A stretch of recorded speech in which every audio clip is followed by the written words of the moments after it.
Hello everyone. In the last lecture, we discussed about the importance of right to information and right to be informed. As we see that right to information was the next step by the Manmohan government, and it was to ensure not only right to information but it was right to be informed, which leads to the transparency and avoid overlapping. So that was the last lecture, but that lecture was becoming lengthy up to 47 minutes. So that's why I ended up the lecture in between. And now I'm moving towards the next point. You see, after these steps, one nation, one tax, one nation, one budget in the same year in 2016 and 17. Then in 2019, you saw one nation, one constitution, and now India is heading towards one nation, one civil code, uniform civil code. That is one nation, one poll to avoid overlapping of the election. तो these are the steps. आप ये देख रहे हैं कि हमारी India governance के तौर पे किस तरीके से आगे बढ़ रही है. लेकिन आप देखते हैं कि मिनिमम गवर्नमेंट और मैक्सिमम गवर्नेंस का जो कॉन्सेप्ट है आज भी कहीं ना कहीं हमारा सपना है, यानी कि वो पूरा नहीं हो पाया. उसका सबसे बड़ा रीजन क्या है कि बहुत सारी मिनिस्ट्रीज को आप देखते हैं, आपको फील होता है कि जो मिनिस्ट्री जिस तरीके का काम कर रही है, जो उसके फंक्शंस हैं, and the same functions are being exercised by the another ministry. और कई बार आपको फील होता है कि क्यों ना हम इन दोनों मिनिस्ट्रीज को क्लब कर दें और हमारी जो गवर्नेंस है वो मिनिमम गवर्नमेंट और मैक्सिमम गवर्नेंस की तरफ लीड करे. So there are some examples I have given here. That is, the Ministry of Agriculture must integrate with the Ministry of Irrigation, Food Resources, Water Resources, Civil Supply, Ministry of Agro Processing. So this is a one of the example that the ministries are overlapping to each other. They must be clubbed. Now altogether we see the government and the governance, they need to be redefined again and again. Why? Because you see, legislative, judicial, executive, electoral, आप किसी भी तरीके की governance लें, इनमें से अगर आप देखेंगे, यहाँ पे ऊपर वाले पॉइंट में ये बताया गया है कि आपको गवर्नमेंट और गवर्नेंस की डेफिनेशन को रीडिफाइन करने की जरूरत है. भले वो इलेक्टोरल गवर्नेंस की बात हो रही हो, या जुडिशियल गवर्नेंस की बात हो रही हो, इलेक्टोरल गवर्नेंस की बात हो रही हो, सिविल गवर्नेंस की बात हो रही हो, what ever it is. But अगर हम देखें इन सभी गवर्नेंस में से सबसे ज्यादा इंपॉर्टेंट गवर्नेंस हम जुडिशियल गवर्नेंस को मानते हैं, क्योंकि इनके खुद इंट्रा इंस्टीट्यूशनल डिस्प्यूट्स भी होते रहते हैं और इंटर इंस्टीट्यूशनल डिस्प्यूट्स भी होते रहते हैं. जैसे जुडिशरी के डिस्प्यूट्स आप लेजिस्लेटिव्स और एग्जीक्यूटिव्स के साथ देखते हैं, और कुछ मुद्दे जुडिशरी के खुद के भी हैं जिसको लेके डिस्प्यूट्स इमर्ज होते रहते हैं. Now you see, judicial governance has two major issues. What are these two major issues? One is the appointment and the removal of the judges. Appointment and the removal of judges का जो ये मुद्दा है, ये हमेशा इसने गर्माहट पकड़ी है. और आज भी आप देखते हैं न्यूज के अंदर कोलेजियम सिस्टम को लेके इस साल भी काफी मुद्दा उठा. ठीक है, I'll be discussing that in the current affairs also, but let me complete these points. Judicial governance has two major issues today related to appointment and the removal of the judges, in which appointment of, now please do remember, very important points are getting started, in which appointment of the judges through collegium system, followed by collegium system was framed. Collegium system was followed by NJAC, National Judicial Appointment Commission, and by the MOP, that is Memorandum of the Procedure. These are the core issues. ये हमेशा रहे हैं. अब एक sequence में हम देखते हैं कि किस तरीके से इस सिस्टम की डेवलपमेंट हुई. जो रिमूवल और अपॉइंटमेंट ऑफ जजेस को लेके जिस तरीके की डेवलपमेंट हुई है सिस्टम के अंदर, वो हम एक सीक्वेंस में देख रहे हैं. यू सी, 1991 तक what was the procedure? President appointed supreme court and high court जजेस. किसकी रिकमेंडेशन पे? Chief justice of India, based on article 124. लेकिन सीजीआई ने खुद मुद्दा उठाया 1992 में और एक कोलेजियम सिस्टम बनाने की मांग की. Okay fine. Now collegium system was framed. It was 3 जज collegium system in which and followed by, पहले 3 जज का कोलेजियम सिस्टम था, उसके बाद 1998 के अंदर 5 जज का कोलेजियम सिस्टम था, in which collegium was led by CJI and the 4 senior most Supreme Court judges. You see the development. First, President was appointing the judges, on the recommendation of CJI, but CJI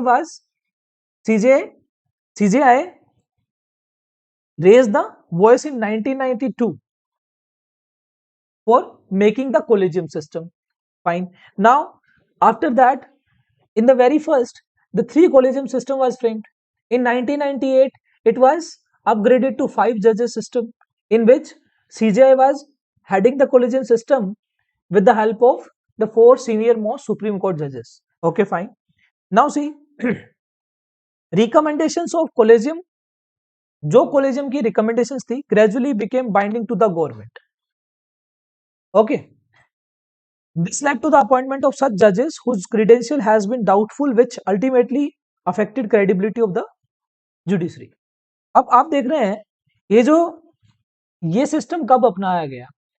ये system तब अपनाया गया जब आपको किसी भी appointment के ऊपर थोड़ा सा डाउट था, यानी कि किसी पर्टिकुलर जज को लेके अगर उसके क्रेडेंशियल्स पर आपको डाउट है, तो अल्टीमेटली आप देखते हैं कि ये कहीं ना कहीं लॉन्ग टर्म में आपकी जुडिशरी की जो क्रेडिबिलिटी है उसको अफेक्ट करने वाला है. तो that was all adopted. Then after NJSC was formed in 2015 as a constitutional body. Okay fine. Under Article 124 Clause A, Clause B, Clause C, in which CJI was made chairperson along with 2 senior most Supreme Court judges. You see the constitutional body structure, how it was. CJI along with 2 senior most Supreme Court judges, in addition to the Law Minister of India, and 2 persons of eminence in law got appointed as a member. So this was the structure. But controversy क्या थी? जो ये 2 member थे eminence in law, इनके पास veto power थी. Okay, see the 2 persons of eminence got selected by committee, और ये जो 2 persons ऑफ एमिनेंस थे ये एक कमेटी के द्वारा चयनित किए जाते थे, led by CJI, prime minister and leader of opposition in the Lok Sabha. तो आप ये देखिए, बहुत इंपॉर्टेंट क्वेश्चन है, ये प्री के लिए भी क्वेश्चन बन सकते हैं इन स्टेटमेंट्स, तो आप इनको ध्यान रखिए. The most controversial issue was veto power which could be exercised by any 2 members. तो कोई भी 2 मेंबर जो ये वीटो पावर एंजॉय कर सकते थे, that was a controversial issues. We will discuss it again. This was seriously objected in judicial review on the ground of affecting independence of judiciary. And ये कैसे चैलेंज हुआ? उन्होंने कहा कि यार ये तो आप इंडिपेंडेंस ऑफ जुडिशरी के ऊपर एक सवाल खड़ा कर रहे हैं, और इंडिपेंडेंस ऑफ जुडिशरी जो है वो एक बेसिक स्ट्रक्चर ऑफ कॉन्स्टिट्यूशन है, which is one of the basic structure of the constitution.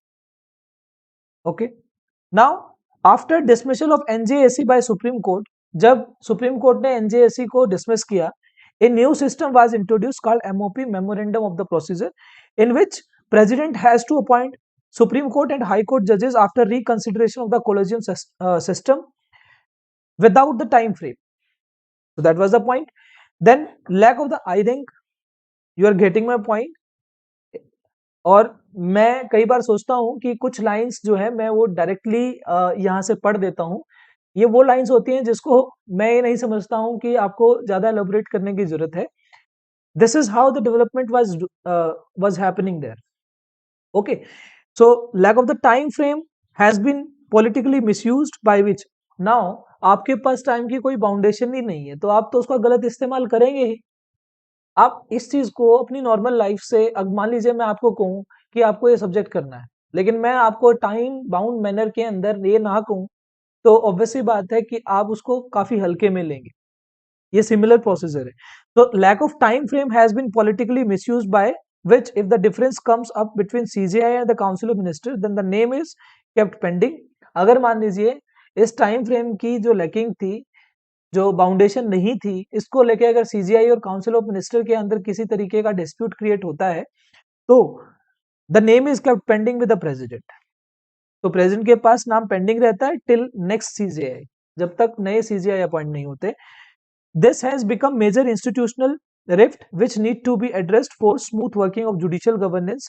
And similarly, the removal of the judges under Article 124 and High Court judges under Article 27 Clause B have got politicized in various cases, need to be reformed accordingly. ऐसा भी देखा गया है कि जो appointment और removal of जजेस है, रिमूवल ऑफ जजेस जो है वो कई बार आपने एक पॉलिटिकल मुद्दा बनते देखा है, राइट? हम नेक्स्ट क्लास में कुछ एग्जांपल डिस्कस करेंगे, नेक्स्ट क्लास में, जिसमें आपको क्लियरिटी आएगी कैसे वो पॉलिटिसाइज हो रहा था और इसको कैसे रिफॉर्म हम कर सकते हैं। तो that was all about for the last class जो मैंने बीच में छोड़ी थी। तो ये कुछ पॉइंट्स थे, और चलते चलते मैं आपको नेक्स्ट क्लास का रोड मैप बता देता हूँ कि नेक्स्ट क्लास में हम क्या डिस्कस करने वाले हैं। आराम से सुनिए, कोई जल्दबाजी नहीं है। आप अगर जल्दबाजी में चीजें करेंगे तो आपका थॉट प्रोसेस नहीं बनेगा। और मैंने आपको कहा है, I am not a professional UPSC teacher, but I am a UPSC aspirant. So मैं आप लोगों की तरह ही हूँ, लेकिन सिर्फ और सिर्फ फर्क इतना है, जो मैं कर चुका हूं मैं चाहता हूं आप लोगों के साथ मैं शेयर करूं, किसी की हेल्प हो। किसी के पास अगर फाइनेंशियली दिल्ली जाने का पैसा नहीं है तो ऑब्वियस सी बात है, कुछ चीजें जो यूट्यूब के ऊपर लैक करती हैं। देखिए, कुछ अब धीरे धीरे कोर्सेज आएंगे, ये मेरा एक छोटा सा मैसेज है आप लोगों के लिए। दिल्ली जाना बहुत बहुत डिफिकल्ट माना जाता है, उसके कुछ कारण है, मैं कुछ नेक्स्ट लेक्चर्स में आप लोगों के साथ डिस्कस करूंगा। ओके, लेकिन प्लीज डू रिमेंबर, अगर आप दिल्ली जाने के लिए कैपेबल नहीं है तो आप इन वीडियोस को, ये सब जो है, ये पर्टिकुलर कंटेंट जो है हमने काफी मेहनत से बनाया हुआ है, और यही चीज मैं आपके साथ शेयर कर रहा हूँ। इसके अंदर कोई लैग नहीं है, कोई मैं आपको अलग से वीडियो बना के समझा नहीं रहा हूँ। मैं अपने नोट्स शेयर कर रहा हूँ, और नोट्स के अंदर लिखी गई बात को मैं प्रॉपरली आपके साथ इंटरप्रेट कर रहा हूँ। ठीक है, तो कुछ भी इसके अंदर रहा नहीं है। हाँ, वो एक अलग बात है, आप इनके अंदर कुछ एडिशन करना चाहते हैं, that is up to you, लेकिन टेक देम सीरियसली और बड़े ध्यान से थॉट प्रोसेस की डेवलपमेंट कीजिए। Without thought process answers can't be written, ये ध्यान रखना। So let me discuss the roadmap for the next class. What it is, the politics over removal of the judges and how to make it non-political. There is a politics over the removal of the judges and how to make it political. We will discuss that, including other initiatives of judicial reform. Some judicial reform were there, that was Lokpal and All India Judicial Services. Okay, then conflict between judiciary and legislature leading to judicial activism in India. ये हम lecture number 2 के अंदर भी discussion कर चुके हैं, lecture 1 में भी डिस्कशन कर चुके हैं। Then legislative governance, that is parliamentary control over state legislature, including recent controversy related to CAA. Okay, declining parliamentary behavior in India, including parliamentary reforms. You will be studying the behavior of the parliament and what reforms are needed over there. Then anti-defection law and its judicial interpretation in recent year, including provisions of mini parliament in form of the parliamentary committee. You understand please? जो आप Indian polity पढ़ते हैं, Indian polity पढ़ के जब आप governance पढ़ते हैं, एक्चुअल में पॉलिटी यहाँ शुरू होती है जब आप उस चीज को अप्लाई करते हैं। You are applying those articles, those schedules, जो भी आपने रूल सीखे हैं, आप अपनी गवर्नमेंट में, अपने सराउंडिंग में उसको होता देखते हैं। So that is a governance. और उसको समझने के बाद जो एक अंडरस्टैंडिंग बिल्डअप होती है न्यूज़पेपर्स को लेके, या जब हम आंसर लिखते हैं, ठीक है, इसको लेके मैं कुछ प्रीवियस ईयर के क्वेश्चंस डिस्कस करूंगा। ओके, ताकि एक क्लियरिटी आए कि हमें आंसर राइटिंग जो है उसका पैटर्न क्या अडॉप्ट करना है। और ऑब्वियसली बात है, उसके अंदर मेरा भी एक सेल्फिशनेस रहेगी कि मैं आप लोगों से ये जानूं कि किस आंसर राइटिंग को कैसे इंप्रूव किया जा सकता है। ओके, तो thank you so much. In the next class we will be discussing these points. So till then, enjoy and revise it.